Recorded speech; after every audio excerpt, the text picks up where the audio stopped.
बड'लेण्ड दाबिनायनि मुङाव गिलु-बालु मानसि थैदोंमोन, न' बां सावजादोंमोन। गासै 7,000सो नखरफोरा खामग्लिनानै सेवहांगार जालांदोंमोन। गहपुर हालामनि मोनसे समनि गोथां जारिमिन, जाय जारिमिना गहपुर हालामनि थागिबिफोरनि गोसोखौ बायफ्लेहोदोंमोन। नंगौ, बर' हारिनि थाखाय आलादा रायजो सोरजिनो सोमावसारनाय समाव गहपुर हालामावबो गिख्रंथाव बारहुंखाया बारलांदोंमोन। फै जों बै समनि गहपुर हालामनि जारिमिनखौ मिथिनानै लानि। गहपुर हालामनि बर'फोराबो आलादा रायजो सोरजिनो बावसोमनानै सोमावसारदोंमोन, जायनि गेजेरजों 1993 मायथाइयाव BSA एकर्ड जादोंमोन। नाथाय बे गोरोबथायाव जोंनि गहपुर हालामनि रायजो राजाफोरनि सिमाङा जाफुङाखैमोन। बेनि उनाव हाग्रामा महिलारिनि दैदेननायाव 2003 मायथाइयाव BTC एकर्ड जादोंमोन। बेयावबो जों थालांदोंमोन, जायनि थाखाय जोंनि गोसोआ गोबां दुखु गोनां जादोंमोन। गहपुर हालामनि सासे सांग्रां थागिबि सुबुंनि बिबुंथि। हाग्रामानि दैदेननायाव BTC सुक्ति जादों, बाहायबो जों थालांनाय जादों 2003आव। बाहाय जोंहा जोबोद दुखु गोनां जादों। जों बाहाय दावहा जानानै थांदों। गिबियाव जोङो 1983आव दावहा जादों, गिलु-बालु मानसि थैदों। आरो 1989आव बड'लेण्ड दाबिनायनि नामाव जोङो बाहाय 536 जन मुंख्लं जादों। न' बां सावजादों, फ्राय 7,000सो नखरा जों बाहाय सेवहांगार जादों। बिनि थाखाय जोंहा दुखु दं। बे समाव बड'लेण्ड रादाबनि गेजेरजों गहपुर हालामनि सासे सांग्रां थागिबि सुबुङा गावनि बाथ्राखौ फोरमायदों। बिथाङा बुंथिदों, BSA एकर्ड आरो BTC एकर्डआव फेलें जानाय सिमाङा थांनाय BTR गोरोबथानि गेजेरजों जाफुंबाय। बे दुखुखौ जों नै दाख्लिनि 2020 सननि जिथुनाखि सुक्ति, BTR सुक्ति, मानगोनां प्रमद बर' सारनि दैदेननायाव जोंनि बे हालामा बायदि हाबबाय। बिनि थाखाय जों प्रमद बर' सार बिथांखौ रोजा रोजा जोंनि बर' रायजोफ्रा, जोंनि गहपुर, सनितपुर, बिश्वनाथनि रायजोफ्रा रोजा रोजा जों साबायखर होयो। थांनाय 2020 मायथाइयाव बिथां प्रमद बर'नि दैदेननायाव खालामनाय गोरोबथानि गेजेरजों गहपुर हालामाबो BTRआव हाबबाय। बेनि थाखाय गहपुर हालामनि सनितपुर, बिश्वनाथ जिल्लानि रायजो राजाफोरा बिथां प्रमद बर'निसिम रोजा रोजा साबायखर बावहरदों आरो माखासे आद्रा थालांनाय खामानिफोरखौ मावफुंनांगौनि थाखाय फैगौ BTC बिसायख'थियाव UPPL दोलोनो भट होनानै प्रमद बर' बिथांखौनो देरहाहोगोन। बे गोनां बाथ्राफोरखौ बुंथिदों गहपुर हालामनि सासे सांग्रां थागिबि सुबुङा। 2003 मायथाइयाव जेला बियो BTC सुक्तिखौ खालामनानै जोंनि नैबे दैमालु गेलेग्रा फोथाराव रायजो राजाखौ लानानै नुजाफैदोंमोन। रायजो राजायाबो लोब लोब फैनानै बेखौ जोंनि बिफा गुरु बादि साननानै, जोंनि लिडार साननानै जोङो बरायदों। हेलिकप्टार लानानै फैदोंमोन आरो हाग्रामाया फार्स्ट फैजेनदों हेलिकप्टारजों। सिप जाबाय नालाय जोंबो सिप होननानै माने बरायबाय। दा बेवहाय बे हाग्रामाया फैनानै बुंलांदोंमोन, न' सावजानायफोरनो 20,000 खरि फैसा होनाया जागोन ना जाया, 20,000 जागोन ना होनना बुंदोंमोन। रायजो राजाफ्रा आखाइ खबदोंमोन, मोनगोन होननानै। जिथुनाखि जोंनियाव बाहाय दावहा जानायनि उनावहायसो BSA सुक्तिया माने दिल्लीयाव दरजा गेवदों। बिनिखायनो गावनो बुंदों, न' सावजानायनि फैसाया आं होगोन ओरै होननानै। दा बेवहायनो प्रमिला रानिबो फैदों जे आं एसे रायखांनाय जायो। बे गारिया गावसोर लाबोदों। दा बेवहाय जोंनाव गारिया बे समाव एसे खम, एसे मिनिथावनाबो आरो। दा बेवहाय माने गारि सालायनायाव गावसिनि गारिखौनो सालायनायखौ रायजोफ्रा एसे नाहरबाय। गाव लेक्सार होनायाव गहपुरनि रायजोफ्रा गारि नुथाराखै नामा ओरै होननानै जोंखौ रायलांनो। किंमेकार जादोंब्ला बर' समाजखौ बै समाव मानो फोरजा खालायनो हादिया? राजाखौनो बानायनो हायोमोनब्ला बियो फोरजाखौ मानो बानायना लानो हादिया? BTCखौ बा BTCखौ मानो बारायनो हादिया? बड'लेण्ड दाबिनायनि थाखाय बा बड'लेण्ड मोननो थाखाय जों बेवहाय फरायसा आफाद, रायजो राजा, बै समाव BPSC दंमोन।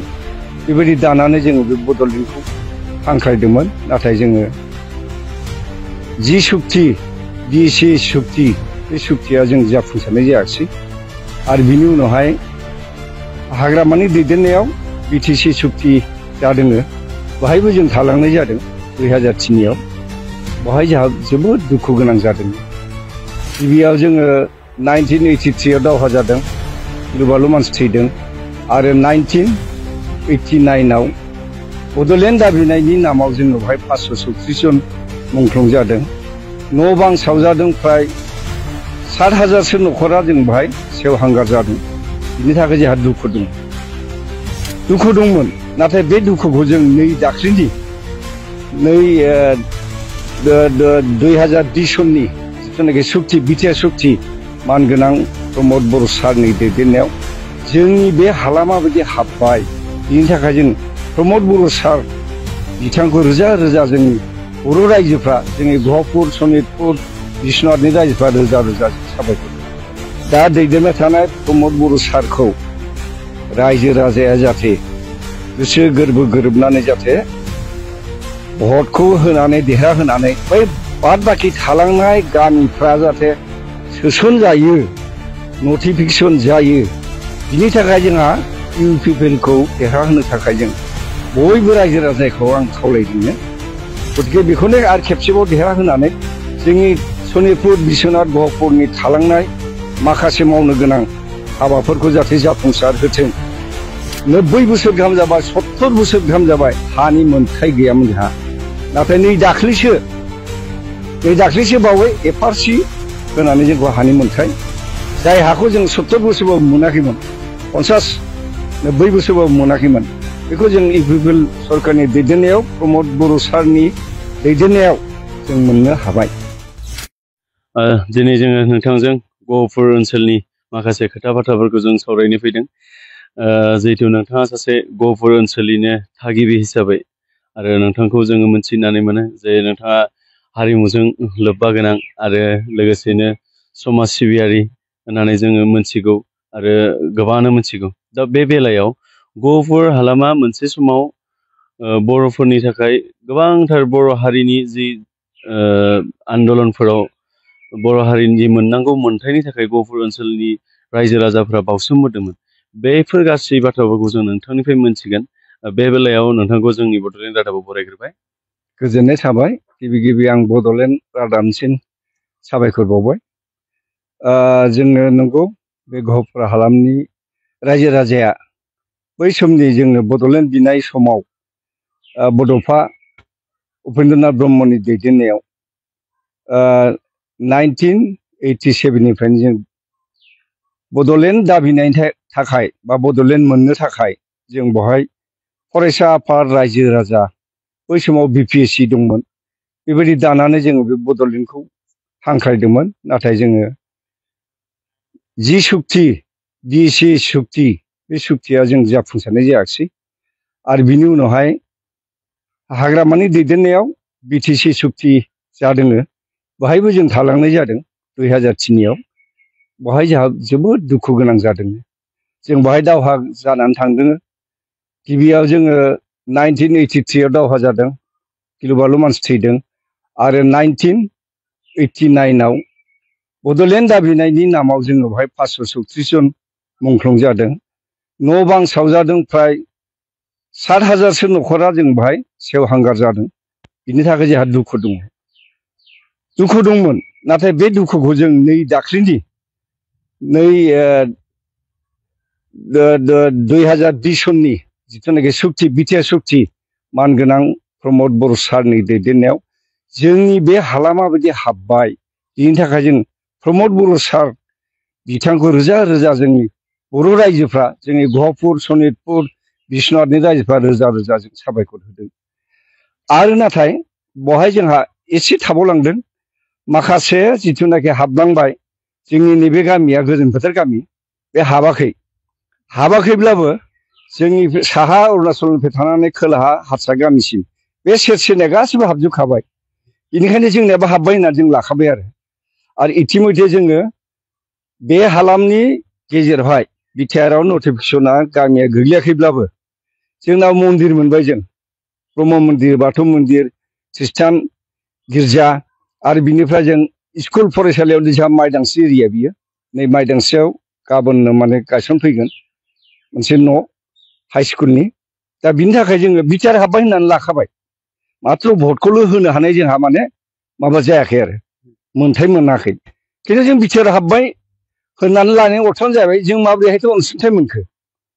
आरो जोंनि हारिमु थारिमुआव गासिबो हजोंनिफ्रायनो अनसुंथाइखौ जों मोननाय जाहैबाय। आरो बेनिखायनो रोजा रोजा इउपिपिएल सोरखारनि दा दैदेनबाय थानाय प्रमद बर' सारखौ रायजो राजाया जाहाथे गोसो गोरबो गोरोबनानै जाहाथे भटखौ होनानै देरहाहोनानै बै बाद बाखि थालांनाय गामिफ्रा जाहाथे सोसनजायो नटिफिकेसन जायो बिनि थाखाय जोंहा इउपिपिएलखौ देरहाहोनो थाखाय जों बयबो रायजो राजाखौ आं खावलायदों जिथुनाखि बेवहाय बिटिआर सुक्तियाव गुदि गाहायानो जाहैबाय जोंहा प्रमद बर' सार गतिके बेखौनो आरो खेबसेबाव देरहाहोनानै जोंनि सनितपुर बिश्वनाथ गहपुरनि थालांनाय माखासे मावनो गोनां हाबाफोरखौ जाहाथे जाफुंसार होथों आरो बिनि फारसे जों बुंबावो जाय जों बेवहाय रायजो जानाया फ्राय 100 बोसोर गाहाम जानो नागिरबायमोन 90 बोसोर गाहाम जाबाय 70 बोसोर गाहाम जाबाय हानि मोनथाय गैयामोन जोंहा नाथाय नै दाख्लैसो बावै एफआरसि होनानै जोंखौ हानि मोनथाय होबाय बिनि थाखाय रोजा रोजा साबायखर आरो बेनिखायनो गहपुर हालामनि रायजो राजाखौ आं खावलायो हानि मोनथायखौ सोर बे हानि मोनथायखौ प्रमद बर' सारनि दैदेननायाव जोङो नै दाख्लैसो बावाखै आरो 1-2 मास सिगाङाव जों मोननाय जादों जाय हाखौ जों 70 बोसोरबाबो मोनाखैमोन 50-90 बोसोरबाबो मोनाखैमोन बेखौ जों इउपिपिएल सरकारनि दैदेननायाव प्रमद बर' सारनि दैदेननायाव जों मोननो हाबाय जिहेतु प्रमद बर' दैदेननाय सरकारा 5 बोसोरल' जाबोबाय बेनि सिगाङावहाय हाग्रामा महिलारि बिथाङा 17 बोसोर माने सरकार सासन खालामबोदोंमोन दा बे समाव नोंथांमोना जे गहपुरनि रायजो राजा नोंथांमोना माने बड'लेण्डनि जि सिमा बिटिसि सिमायाव हाबनो थाखाय नोंथांमोना गोबांफोर नाजाबोदोंमोन बेनि गेजेरावनो 17 बोसोर बिथांमोना सासन खालामबोबाय आरो लोगोसेनो बिथांमोना आसामावबो बिथांमोना मन्त्रि एमएलएबो जाहैनो हादोंमोन दा बे समाव नोंथांमोननि खावलायथियावबो बिथांमोना जे सरकारनि गादियाव थानानैबो नोंथांमोननि लुबैनायखौ जाफुंसार होनो हायासै बे बेलायाव नोंथाङा मा बुङो बेथ' बिराद जों दुखु गोनां खोथा 2003 मायथाइयाव जेला बियो बिटिसि सुक्तिखौ खालामनानै जोंनि नैबे दैमालु गेलेग्रा फोथाराव गुवार रायजो राजाखौ लानानै नुजाफैदोंमोन रायजो राजायाबो लोब लोब फैनानै बेखौ जोंनि बिफा गुरु बादि साननानै जोंनि लिडार साननानै जोङो बरायदों हेलिकप्टार लानानै फैदोंमोन आरो हाग्रामाया फार्स्ट फैजेनदों हेलिकप्टारजों सिफ जाबाय नालाय जोंबो सिफ होननानै माने बरायबाय दा बेवहाय बे हाग्रामाया फैनानै बुंलांदोंमोन न' सावजानायफोरनो 20,000 खरि फैसा होनाया जागोन ना जाया 20,000 जागोन ना होनना बुंदोंमोन रायजो राजाफ्रा आखाइ खबदोंमोन मोनगोन होननानै जिथुनाखि जोंनियाव बेवहाय दावहा जानायनि उनावहायसो बियो बिएसि सुक्तिया माने दिल्लीयाव दरजा गेवदों बिनिखायनो गावनो बुंदों न' सावजानाय फैसाया आं होगोन ओरै होननानै दा बेवहायनो प्रमिला रानिबो फैदोंमोन दे आं एसे रायखांनाय जायो आरो बे गारिया गावसोर लाबोदों दा बेवहाय जोंनाव गारिया बे समाव एसे खम एसे मिनिथावनाबो आरो दा बेवहाय माने गारि सालायनायाव गावसिनि गारिखौनो सालायनायखौ रायजोफ्रा एसे नाहरबाय गाव लेक्सार होनायाव गहपुरनि रायजोफ्रा गारि नुफेराखै नामा ओरै होननानै जोंखौ रायलांदों दा बेवहाय जोङो प्रमिला रानिखौबो जों बुंनो सानो मिनिस्टार जाबाय ट्राइबेल मिनिस्टार जाबाय 3 मिनिस्टार मोनाखै होनबा बे समाव आरो ओमफ्राय किं मेकारा जाहैबाय जोंनि हाग्रामायानो जादोंमोन किं मेकार जादोंब्ला बर' समाजखौ बै समाव मानो फोरजा खालायनो हादिया राजाखौनो बानायनो हायोमोनब्ला बियो फोरजाखौ मानो बानायना लानो हादिया बिटिसिखौ बा बिटिसिखौ मानो बारायनो हादिया बा जोंनो हानि मोनथायखौ मानो होदिया नै बेहाय जोंहा दुखु दङ दा पलिटिकेलनि खोथायाव जों दाख्लै खोनादों आरो मबाइलाव नुदों माने आं माने बिटिसिनिसो चिफ जागोन ओमफ्राय बिटिआरनि जायोब्ला प्रमदा जागोन होननानै होमब्लाथ' जोंथ' बिटिआरसो दा बिटिआर जायोब्ला मा बिटिआर माबोरैथो भट बिनो फैखो रावा मोननाय जायाखै होनबा बिटिआर जोंनाथ' बिटिआरसो गोग्लैदों बिटिसिथ' गोग्लैयाखै होमबा बिटिआर गोग्लैदोंब्ला माबोरै भट बिनो फैखो बे रावा माने बेलथायनाय जादों ना थगायनायबो जादों बेसो बेयो अहंकारफोर जानो नाङा आरो आसलथे बर' रायजो राजाखौ दैदेननांगौब्ला लिडार जानोब्ला बयखौबो समान साननांगौ बाहेरानि बर'फोरखौबो साननांगोन बिटिआरनि सिंनि बर'फोरखौ साननांगोन गावनिनो फोरजा फिसा होननानै साननांगोन जों बिथांमोनखौनो लिडार होनना सानो बिथांमोनखौनो जों गेदेमा होनना सानो बिथांमोननि खोथा मथेनो जों मानियो दा आं बे बेलायाव बिटिसिनि जुदि चिफ जायोब्ला होमबा जोंनि बिटिआर हाबनाय नङा होमब्ला बिनि रुपायनखौनो जों गेदेमा होनना सानो बिथांमोननि खोथा मथेनो जों मानियो दा आं बे बेलायाव